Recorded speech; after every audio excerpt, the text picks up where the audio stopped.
Bright Duty. Every student matters. Good morning.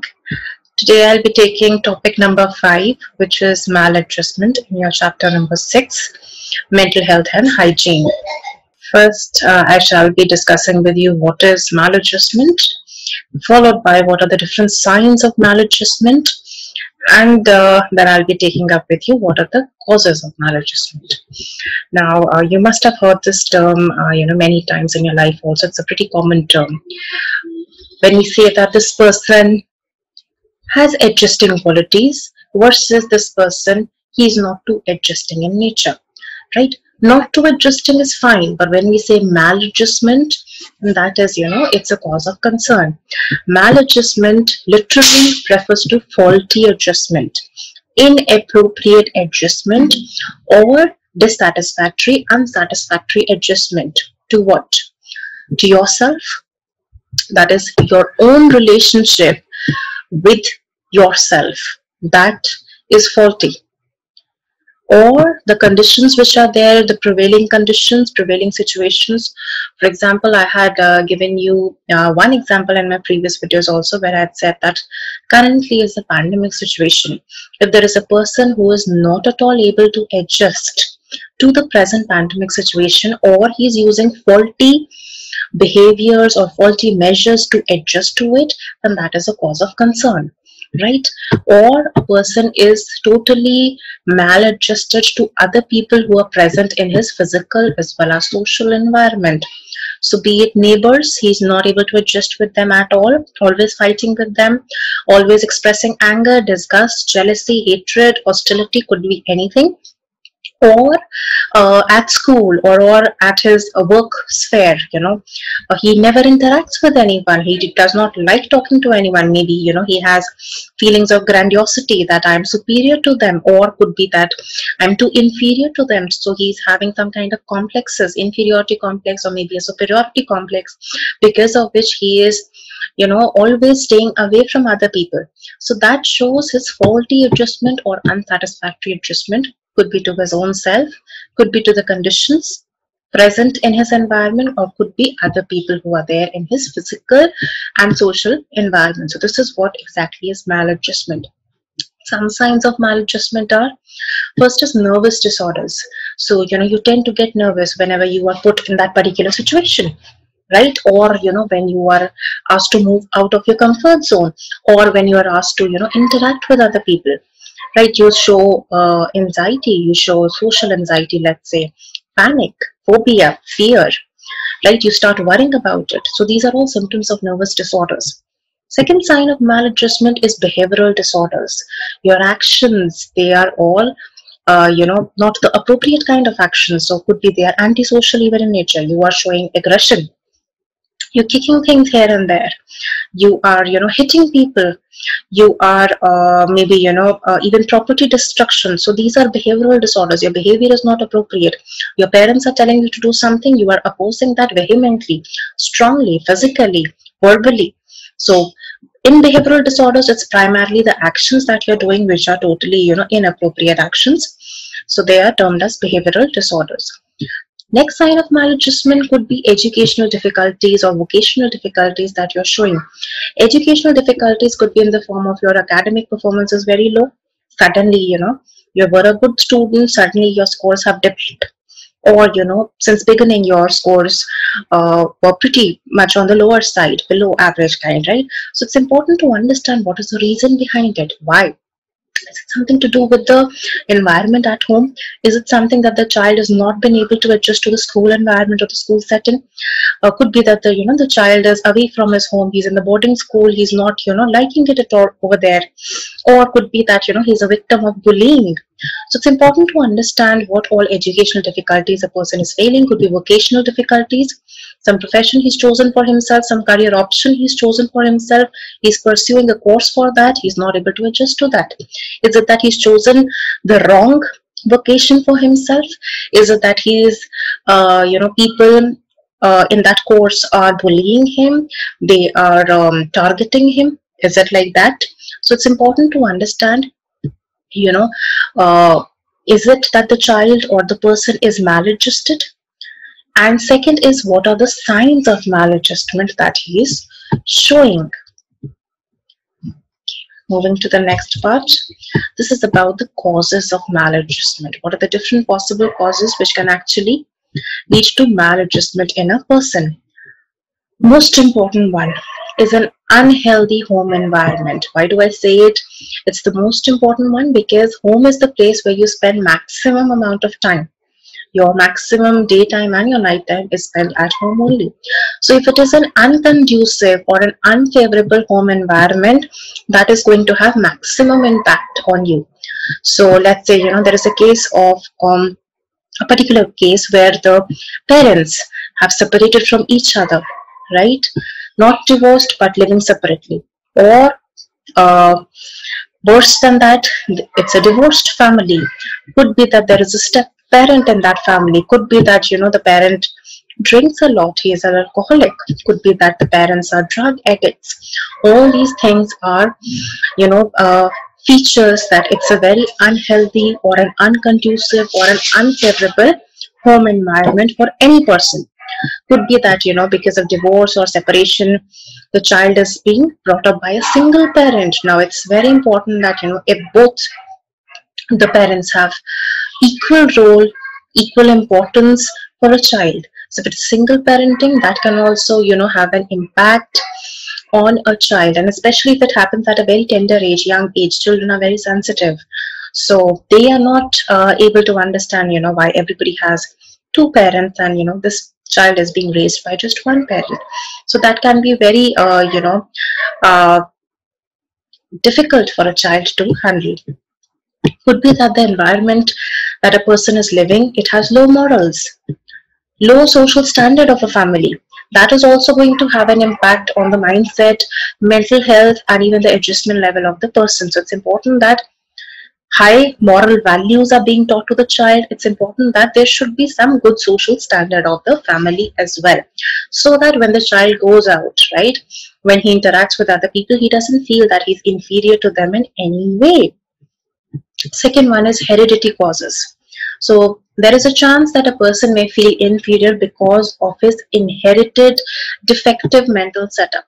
For example, there is a parent, who has mild MR, right? Mild mental retardation case, and the child also is having a low IQ, could be again mild mental retardation. So that is going to create feelings of inferiority in this particular child. Now this is mental retardation also runs in generations. It's linked to heredity, so that can lead to inferiority complexes in a particular person. It can also be because of the way you look. Physiological structure could be that you are very short-heighted. Could be like you are an obese child because your parents' physical structure was also like that. The genes are like that, right? Could be because of the color of the skin that you have. You have dark skin, and therefore you feel bad about it. It's nothing actually to feel bad about, but the child, sensitive children, when they hear other people and then they feel that, maybe there's something wrong with them. So that can actually lead to maladjustment. So when they interact with other people, when they go to school, college, at the workplace, attend meetings, or other places when they go for recreation purposes, they feel, that maybe they are lesser than other people. Third one is poverty. So what happens is when there is a child who is, brought up in a relatively lower rung of the society. So a poor child, when he meets rich children in school, what happens is feelings of jealousy emerges in this particular child, which is, it's a negative emotion, should not be there. So he starts worrying about his present condition. He starts worrying about his financial condition. He starts worrying about, his parents are not able to maybe, provide him all the necessary facilities that he's actually aspiring, or that he's aspiring to become something, um, he has a certain dream, let's say, and he needs a lot of money to actually finish that particular course or education, and he's worried about it, that will my parent be able to provide me with that or not. So this all leads to the generation of inferiority complexes in child, and it leads to the development of emotional disturbances, right? So yes, there are children who are able to cope up with it with these challenges, with these harsh realities of life. But then there are a lot of people who are not able to accept it, or adjust to it. So this is what which actually leads to maladjustment. Moving on next, environmental causes. Environment is not only once you're born. Environmental starts once when you're in the womb of the mother. So it's prenatal environment also as equally important as postnatal, that is once you are born. So before birth and post birth, both these environment are very important, and they determine your mental makeup. So in the womb, maybe your mother was not taking the right nutrition. She was malnourished, let's say, especially in poverty-stricken females. She did not get the right diet, she did not get the right supplements, she did not exercise, she did not take care of herself, or there was not anybody to take care of her. Or she consumed alcohol or medications which were not actually prescribed by the doctor. So this environment was not conducive for the child. That can have an impact on the mental makeup of the child. Postnatal environment. Once you're born, right, let's say the mother is feeding the child and she is malnourished herself, that is also going to have an impact on the mental makeup of the child, because there is a direct link between your diet and your body with your mental state. Next is faulty method of teaching. So in the school or in the college, let's say the teacher is using a faulty method of teaching. She or he is trying to make you understand something, and the method that he's using, let's say, is corporal punishment. So he is maybe in front of everyone, he or she has singled you out, and he is belittling you in front of everyone, or maybe even punishing you. So maybe physically hitting you or something that creates emotional tension in a child. This can actually be a trigger. It can lead to mental illness. It can lead to maladjustment in a person.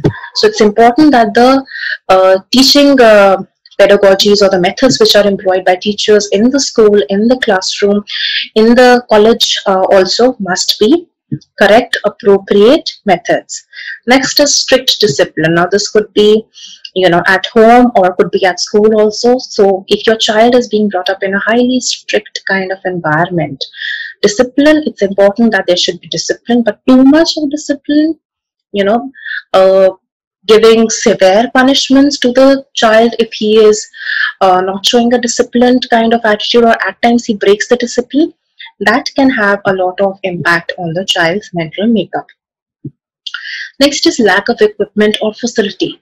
So what happens is in some schools, especially in smaller cities or in some rural schools, these schools are not equipped with the necessary infrastructure, furniture, the equipment, lab equipment, especially for practical examinations and practical papers and courses. It's important that there should be a laboratory which is maintained, and that too, it should be an updated laboratory which has all the necessary recent updated test tools, machines, etc. So if that is not being provided, that can also have an impact on the mindset of a child, that maybe he is not getting the up-to-date education as should be provided to him. So once he is educated and he goes out in the open and he's trying to get a job, he's always tensed that will I get it or not, or will other people get a preference. Even in fact, overcrowded classes, there is a lot of documented evidence which suggests that overcrowded classes or classes which have poor facilities, for example, not even basic light or proper space for the children to sit at an appropriate distance, if that is not there, so it leads to frustration. So the basic needs are not being met, causes frustration in a person, causes mental tension in a person. So these can actually lead to maladjustment. Next is lack of guidance and counseling. In the present scenario, a lot of emphasis by a lot of governments is being given on the presence of guidance cell, counseling cell in every school. So but still there are a lot of schools and colleges which are not equipped with this particular guidance and counseling cell. What happens is at different stages during a particular course that a child is doing, it's important that he gets the necessary guidance and counseling by the concerned people. So it's important that there should be a counselor in the school. It's important that there are people to assist him, guide him, if at all he requires some kind of, assistance in choosing the correct vocation, career choice he wants to make, and he is, at crossroads. So there should be somebody, there should be teachers available, there should be counselors available to guide, to support this child. Or there is let's say, a case of a child who has suddenly shown a dip in his scores. There should be somebody to ask him, what is the reason behind it? Is there anything that we can do for you? Share with us. So there should be people available for this also. What can happen is that if such kind of facilities are not present, students tend to become very confused. They are also frustrated from themselves for their behavior, that they're not scoring very well, and they feel maladjusted. Lack of recreational facilities. So it's very important that in every school there are appropriate essential facilities to play, library facility to increase their knowledge, facilities such as, some people are interested in debates, while there are some people who are interested in group discussions. There are some people who are interested in, playing chess or puzzles or other kind of recreation facilities. Could be horse riding, could be, sports club, could be grounds, or maybe a pool, swimming pool. So it's important that these kind of facilities are provided, so that, once this child, after completing his education, he goes out, he feels that he has actually learned a lot, apart from, knowledge, not basic bookish knowledge, but apart from that also, he has actually learned a lot from his institute, his organization. So that is also something which can affect his mental makeup. Next is mass media. Now, mass media, be it print media, be it broadcasting media, be it social media, that has a lot of impact these days on the mental makeup of a child. So whatever the child is reading, some articles that he's reading or he's watching, so what exactly he's watching, and then if he's, exhibiting that also. Let's say he's watching a lot of aggressive content. Let's say he's watching a content which is not appropriate as per his age, and he shows it. Either he shows a lot of aggression, or he's watching sexually explicit content, and then he, not having enough knowledge, he shows all that. He may appear maladjusted. So it's important to look out what your child is watching, and as per his age, the content should also be made available only if he's at a certain particular age. Social laws and bindings. Now what happens is, at times your thinking is totally different from the culture that you are from, or the society that you are living. Your way of living is different. So the social laws and the bindings, the legal bindings which are there, they actually create a lot of frustration in your life. You feel frustrated that you're not able to express openly what you want to express in your society, right? Otherwise, another thing which is possible is that you want to express something, but you fear your parents. Your parents have imposed certain restrictions on you. You feel that if you say that to your parent, they are going to maybe punish you, or they're going to think bad of you. Same goes for teachers also. They've imposed certain restrictions that, let's say you want to discuss, something related to reproduction, or maybe, your sexuality you want to discuss, and you fear the society that openly, if I talk about it, I will be, maybe outcasted. If I discuss it with my parents have never been open to me. They have never discussed it with me. They never brought this topic to me. I'm feeling very shy to discuss with my parents. So that is one thing. And then teachers, you feel that, your teacher is distant. You need guidance, you need support, you need help, but you're very shy. Should I be discussing with my teacher? What is my teacher going to think about my sexuality, right? And ethics also. So your legal bindings are there, ethical bindings, social bindings are there, which make you feel maladjusted. You feel that you are different from the other people. So this is about social laws and bindings. Next is being in a bad company or living in a bad neighborhood.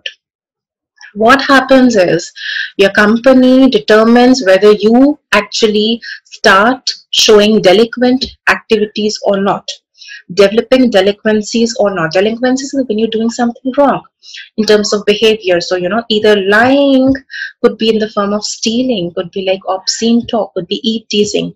So what happens is when you see that there are a bunch of group of students or a bunch of students who are indulging in all these kind of things, you start feeling that maybe it's normal, and you start showing it yourself, right? So your company actually has a lot of impact on what you do. At times you may resist when other people are asking you to do this, right? But you eventually do it. This is referred to as peer pressure. So it's important that one person watches his company and the kind of neighborhood that he is living. At times you're living in a very aggressive kind of neighborhood where a lot of violent activities, right, are happening. So it's important that you are away from all of that. Okay, now coming to the exercise. Towards the end of the chapter, you have some very short answer questions which are given. If you look at question number 1, it says, who would you call a maladjusted person? Short answer questions. Question number 3, it says, describe the concept of maladjustment. Question number 4, explain the causes of maladjustment. 8, what is meant by maladjustment? Mention the signs of maladjustment. And question number 9, what are the main causes of maladjustment? So if you watch this video properly, you should be able to answer these short answers and very short answer questions. Thank you. This finishes your topic.